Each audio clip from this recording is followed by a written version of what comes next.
세월에도 얼굴이 있고 계절에도 얼굴이 있습니다. 봄의 얼굴은 꽃이고 가을의 얼굴은 열매입니다. 풍경에도 얼굴이 있듯이 사람의 얼굴은 하나의 풍경이라는 말이 있습니다. 얼굴이 한 폭의 풍경화와 다름없습니다. 또 얼굴은 한 권의 책이다라는 이야기도 있습니다. 사람의 얼굴은 결코 거짓말을 하지 않습니다. 뻔뻔하고 낯이 두꺼운 사람들은 시치미를 뚝 떼고 거짓을 일삼지만 이 자리에 모인 지극히 선량하고 정상적인 사람들의 얼굴은 거짓말을 하지 않습니다. 부끄러운 일 앞에서 우리는 흔히 얼굴을 붉힙니다. 창피한 일을 당했을 때 쥐구멍에라도 숨고 싶은 이유는 얼굴이 있기 때문입니다. 얼굴이 없다면, 얼굴을 지니지 않았다면 누가 뭐라 하든 조금도 거리낄 것이 없습니다. 하지만 저마다 자기의 얼굴을 지니고 있기에 떳떳하지 못한 일 앞에서는 얼굴을 붉히고 얼굴을 들 수 없는 것입니다. 얼굴은 양심이나 속생각과 같은 내면 세계를 그대로 드러냅니다. 그것은 속일 수가 없습니다. 기쁨에 넘칠 때는 밝은 얼굴과 미소로 속을 드러냅니다. 언짢을 때, 슬플 때, 외롭고 괴로울 때는 우수에 젖은 얼굴로 자신의 내면 세계를 노출시킵니다. 저마다 자기 얼굴을 지니고 있고 또 저마다 얼굴 생김새가 다른 것은 저마다의 내면 세계가 다르기 때문입니다. 어떤 의미에서 사람은 가장 소중하게 감추어야 할 얼굴을 만인 앞에 공개하고 다닌다고 할 수 있습니다. 진짜 얼굴, 자기 내면을 그대로 드러내고 다닌다는 것은 어떤 의미에서는 굉장히 큰 모험입니다. 나는 이런 속을 지니고 있다. 나는 이런 생각을 하고 있다라는 것을 그대로 어깨 위에 올려놓고 다니는 것입니다. 요즘 사람의 얼굴을 가리켜 삶의 이력서라고 합니다. 세상을 살아가면서 얼굴에 표정이 생기고 세월의 금이 그어집니다. 남자, 여자 가릴 것 없이 얼굴에는 그 사람이 지나온 삶의 흔적이 남게 됩니다. 얼굴은 어레꼴입니다. 내면 세계의 형태가 바로 얼굴인 것입니다. 내면과 정신 세계, 그 사람의 속이 얼굴이라는 모양으로 드러나는 것이지요. 사람은 누구나 자기 나름의 특성과 개성을 지니고 있기에 자기만의 특색을 지닌 모습으로 살아가는 것입니다. 사람이 세상에 하나밖에 없는 얼굴을 지니고 있다는 것은 우리가 자기의 특색을 실현하고 일깨우며 자기만의 특성을 내보이라고 이 지구상에 불려나온 존재라는 사실을 의미합니다. 그렇기 때문에 각자는 자기 분수와 자기 틀, 자기 자리에 맞게끔 행동해야 합니다. 그렇지 않고 남의 자리를 탐내거나 남의 모습을 띠려 한다면 이것도 저것도 아닌 시쳇말로 죽도 밥도 아닌 상활에 처하게 됩니다. 저마다 특색을 지닌 얼굴이 있기에 남의 얼굴을 닮으려 해서는 안 됩니다. 사람은 자기의 얼굴을 지닐 수 있어야 합니다. 자기 얼굴을 지니려면 자기답게 살 수 있어야 됩니다. 자기답게 살아야 자기 얼굴이 만들어집니다. 어머니께 물려받은 이 세상에 처음 나올 때의 얼굴은 아직 반죽이 덜 굳은 상태입니다. 세상을 살아가면서 스스로 자기 얼굴을 형성해 가는 것이지요. 자기답게 살아야 자기 얼굴을 갖출 수 있지. 자기답게 살지 못하고 남을 닮으려고 한다면 자기 얼굴을 지닐 수가 없습니다. 자기 얼굴을 그 누구도 아닌 자기 자신이 만드는 것입니다. 사람의 얼굴을 가리켜 삶의 이력서라고 하는 데에는 그런 의미가 있습니다. 한때 유행했던 유행가 중에 사랑을 하면 예뻐진다는 노래가 있었습니다. 확실히 진리가 담긴 이야기입니다. 사랑을 한다는 것은 자기가 지니고 있는 가장 지극하고 가장 착하고 가장 아름답고 가장 복스러운 내면을 내뿜는 현상이기 때문에 그러한 정신의 꼴이 얼굴의 꼴이 나타난 얼굴은 아름답지 않을 수가 없는 것입니다. 당연한 것이지요. 청소를 한다는 것은 마루라든가 방의 먼지만 닦는 것이 아니라 마음을 닦는 일입니다. 조그만 티 하나도 용납하지 않겠다는 그런 마음으로 청소를 할 때 얼마나 간절하겠습니까? 그런 마음으로 산다면 그 마음의 표현인 얼굴이 아름다워지지 않을 수 없는 것이지요. 물론 그것은 하루아침에 갑자기 되지는 않습니다. 매일매일 쌓아갈 때 그렇게 되는 것입니다. 그런 마음으로 집에서 유리창을 닦건 마루를 닦건 정결하고 간절한 마음으로 티 하나를 용납하지 않으려는 마음으로 부지런히 청소를 할 때 그 마음의 표현인 얼굴이 정결해지지 않을 수 없는 것입니다. 그런데 모처럼 그런 좋은 기회가 찾아왔는데도 다른 사람한테 시켜버리지는 않으신지요? 그러고서 아름다워지겠다고 헬스클럽에 다니고 외모를 가꾸는데 도움이 된다는 음식을 기를 쓰고 먹지는 않습니까? 지극히 일상적인 일 속에서도 얼마든지 아름다워질 수 있는데 왜 그것을 돈을 들이면서 할까요?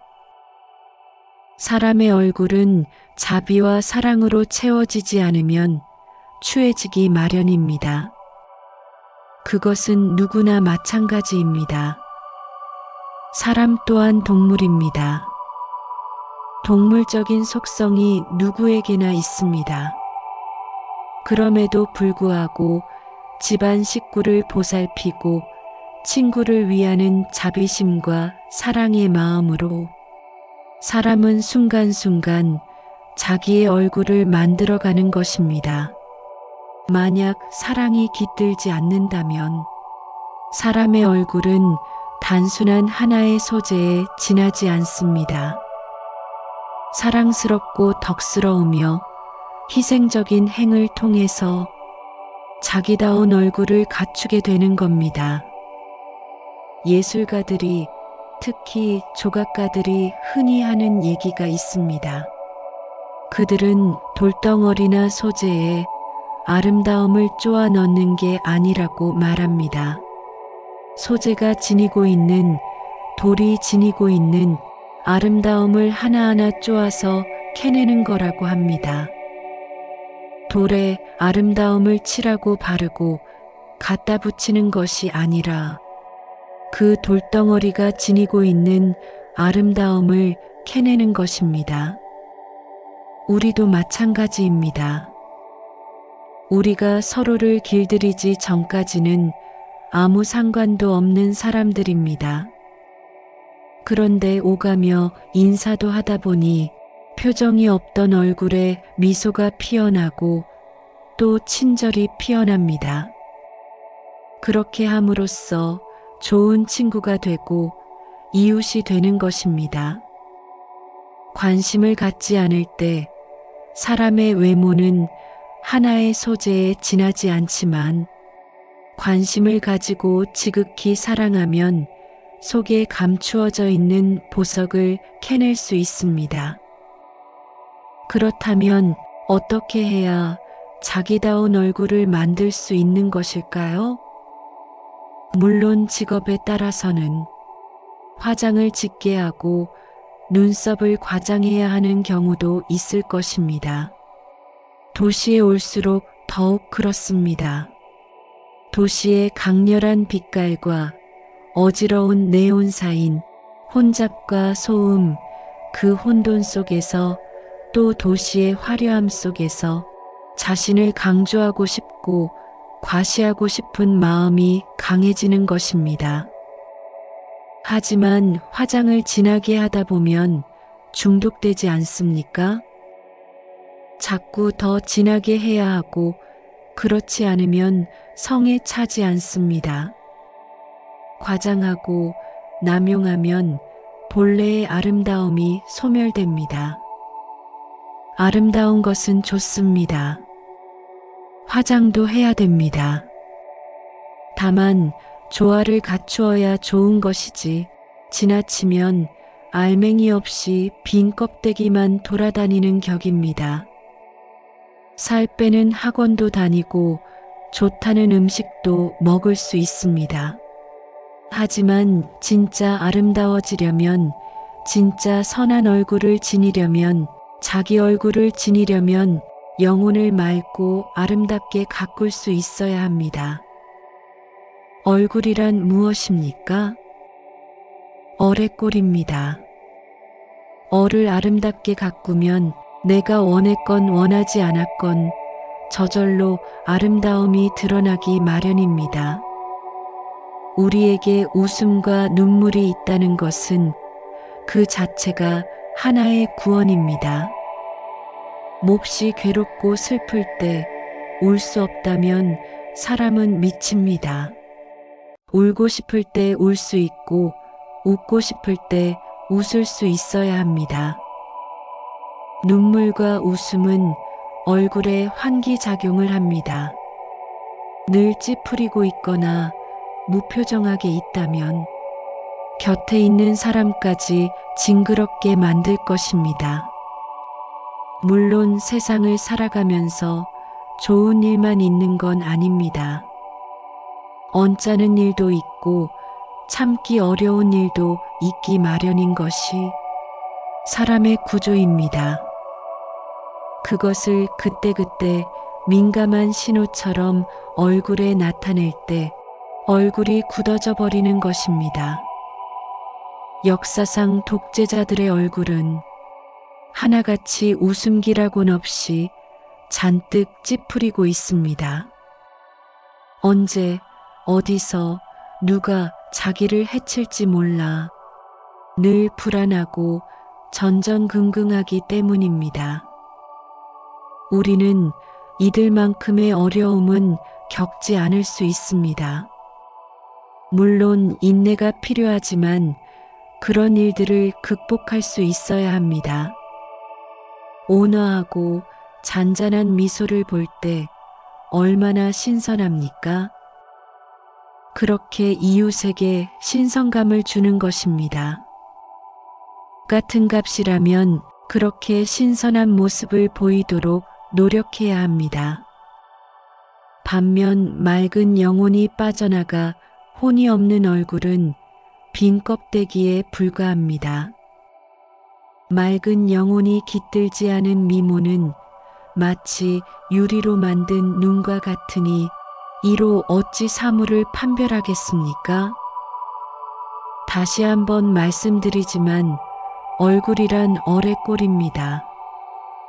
아름다운 얼굴을 원한다면 외면을 가꿀 것이 아닙니다.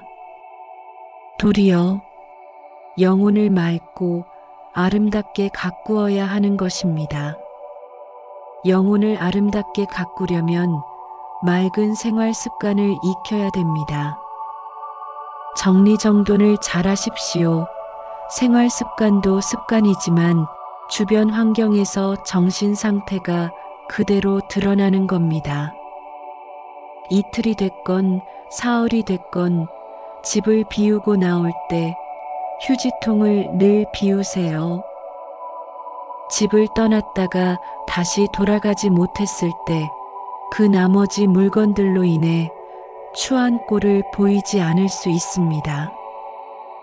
그것이 생활 습관이 되면 어디를 가다가도 그게 안 됐을 경우 다시 돌아가서 정리정돈을 하고 나오게 됩니다. 자신의 인생을 한탄하지 마십시오. 사람들은 계절의 변화를 보면서 아, 세상이 더덥구나. 벌써 가을이구나. 올해도 얼마 안 남았네. 이렇게 한탄합니다. 여러분은 오히려 이 계절이 우리에게 주는 의미가 어디에 있는가? 우리 눈에 보이는 낙엽, 열매 하나하나가 하루하루 살아가는 내 인생에 어떤 의미를 가지고 있는가? 이렇게 생각할 수 있어야 합니다. 비본질적인 것, 불필요한 것은 다 버리고 털어버리십시오. 그래야 홀가분해집니다. 나무에 나뭇잎이 다 떨어져야 새해에 새움을 틔울 수 있습니다. 나무가 묵은 잎을 그대로 지니면 새움이 트지 않습니다. 사람도 마찬가지입니다. 가졌던 어떤 생각, 불필요한 소유들을 계절의 변화 앞에서 정리할 수 있어야 합니다. 그렇게 하면 새로워지고 내 정신에 맑은 바람이 듭니다. 그렇지 않으면 고정적인 틀에서 벗어날 기약이 없으니 털어버리는 것이 생활 습관이 되어야 합니다. 도배나 이사 때문에 짐을 챙기다 보면 두 잔이 짐스럽고 남주잔이 아까운 그런 짐들이 많이 나옵니다. 처음에는 다 필요해서 구했지만 살다 보니 짐스러운 물건이 얼마나 많습니까? 이런 것들은 덜어버리십시오. 그러면 마음이 훨씬 가벼워지고 신경이 덜 분산됩니다. 그리고 생활이 단순해져서 마음이 맑아집니다. 자꾸 그런 연습을 해야 됩니다. 꽃처럼 순간순간 새롭게 피어날 수 있어야 됩니다. 틀에 박혀서 벗어날 줄 모르면 사람이라고 할 수 없습니다. 낡은 것, 묵은 것, 비본질적인 것으로부터 거듭거듭 털고 일어설 수 있어야 됩니다. 그래야 자기가 지니고 있는 새로운 가능성을 개발할 수 있으니 말입니다. 새롭게 피어나려는 노력이 없다면 어떤 결과가 올까요? 바로 늙음과 질병, 그리고 죽음이 옵니다. 그런 노력이 있어야 늙음과 질병과 죽음이 가까이 오지 못합니다. 흔히 그런 얘기를 합니다. 가난하게 그냥저냥 살 때는 몸에 병이 나지 않다가 살만해지니까 집에 재난이 생기고 쑤시고 결리고 아프다고 말입니다. 편해진다는 건 노력을 멈춘다는 것입니다. 창조적인 노력이 없을 때 늙음과 질병과 죽음이 찾아오는 겁니다. 그렇게 끝을 맞이하게 되지요. 순간순간 사람은 날마다 새롭게 피어날 수 있어야 됩니다. 꽃도 그렇게 피어나고 날마다 새로운 향기를 내뿜는데 사람이 제자리 걸음을 해서야 되겠습니까? 법구경에 이런 말씀이 있습니다. 영혼을 맑히고 아름답게 가꾸는 방법 가운데 하나입니다. 온화한 마음으로 성냄을 이겨라. 착한 일로서 악을 이겨라. 베푸는 일로서 인색함을 이겨라. 진실로서 거짓을 이겨라. 누구에게나 그런 약점이 있습니다. 걸핏하면 화를 내지요. 하지만 화내봤자 득 될 것 하나 없습니다. 그러면 무엇으로 화를 이길 수 있을까요? 바로 온화한 마음입니다. 화는 화로서 이길 수 없습니다. 더 큰 화를 불러일으키기 때문입니다. 악을 어떻게 이깁니까? 악을 새로운 악으로 이깁니까?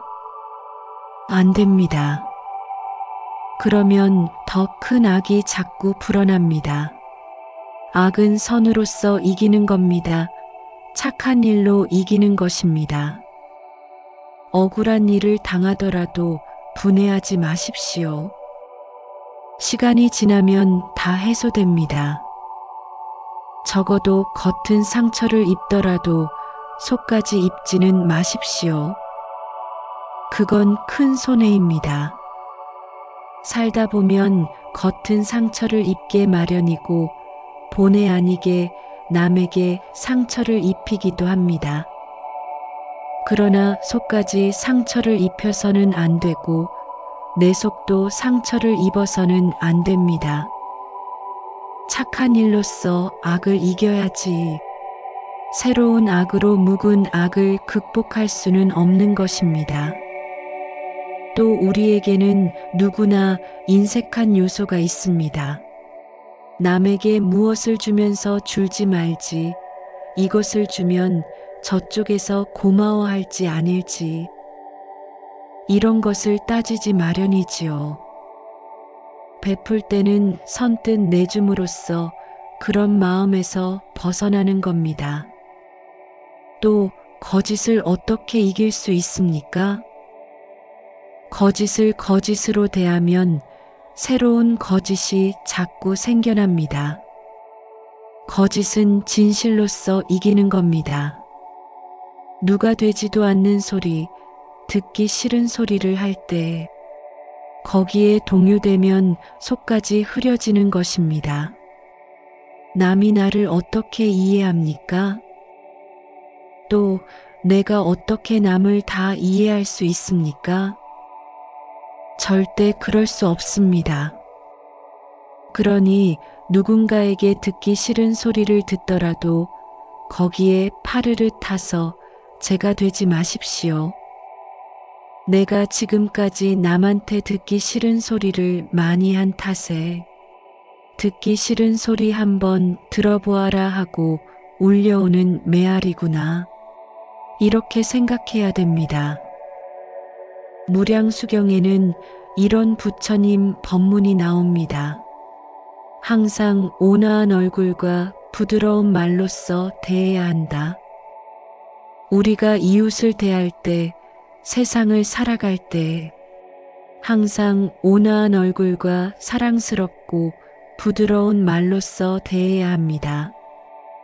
마음속에 남을 미워하는 생각을 지니면 지금은 비록 사소한 말다툼이라 할지라도 이 다음에 가서는 그것이 큰 원수로 변할 수 있습니다.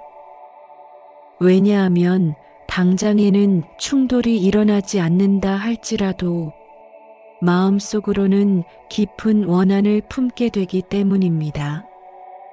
그래서 생사를 되풀이하면서 서로 안갚음을 하게 됩니다. 본래부터 원수가 어디 있습니까? 사소한 일로 서로 다투고 만나지 않고 제3자를 통해서 자꾸 듣기 싫은 소리를 하다 보니까 결국에는 원수가 되는 거지요. 모든 것이 마음의 메아리입니다. 원망스러운 일이 있더라도 마음속에서 치워버려야 됩니다. 조금이라도 서운한 생각을 지니고 있으면 그것이 꼬투리가 되어서 자꾸 새로운 가지를 치고 줄기를 치다가 마지막에 가서는 자기 자신도 거기에 얽혀서 어떻게 해보지 못하는 그런 결과를 가져옵니다. 법구경에는 또 이런 법문이 있습니다. 원하는 원한에 의해서는 결코 풀어지지 않는다. 원한을 버릴 때에만 풀리나니 이것은 변치 않을 영원한 진리라. 개인 간에, 공동체 간에, 국가 간에 원한이 있을 수 있습니다.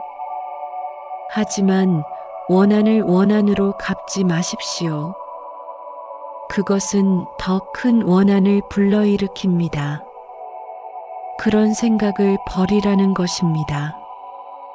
손뼉도 마주쳐야 소리가 나는 것이지 한쪽으로는 소리가 나지 않습니다. 한쪽에서 치워버리면 다른 쪽에서도 치워버리게 마련입니다. 원한을 버릴 때만 원한을 극복할 수 있습니다. 원한을 갖게 되면 두고두고 몇 곱의 두터운 원한에 얽혀서 괴로움만 더 커집니다. 사람은 살 만큼 살다가 다 죽습니다. 제명대로 살다가 가는 것도 아니고 비명에 가는 수도 있습니다. 죽음 앞에서는 모든 것이 흩어지는 게 인간의 한계이기에 어떤 성인이라 할지라도 다 죽습니다. 때가 되면 시절 인연이 닿으면 모두 떠나게 마련입니다. 이런 것들을 생각하며 모진 마음을 먹지 마십시오. 그냥 털어버리고 치워버리면 마음이 편해지고 모든 것이 정갈하게 새롭게 시작될 것입니다. 저마다 자기 얼굴을 스스로 만들어 갑니다. 얼굴에 어떤 표준이 있는 게 아닙니다. 저마다 자기 얼굴을 지닐 수 있으면 됩니다. 자기다운 삶, 자기다운 생활 규범을 지니고 마음의 안정을 이루어 즐겁게 산다면 스스로 자기의 얼굴, 어레꼴을 이루게 마련입니다. 자기답게 살지 못해서 생활 규범이 없어서 마음의 안정을 이루지 못한 채 늘 흐트러지기 때문에 자기가 지니고 있는 무한한 잠재력과 지혜를 일깨우지 못하고 늘 허둥지둥 사는 것입니다. 자기다운 생활을 통해서 자기 얼굴을 지닐 수 있다면 그것만으로 좋은 것입니다.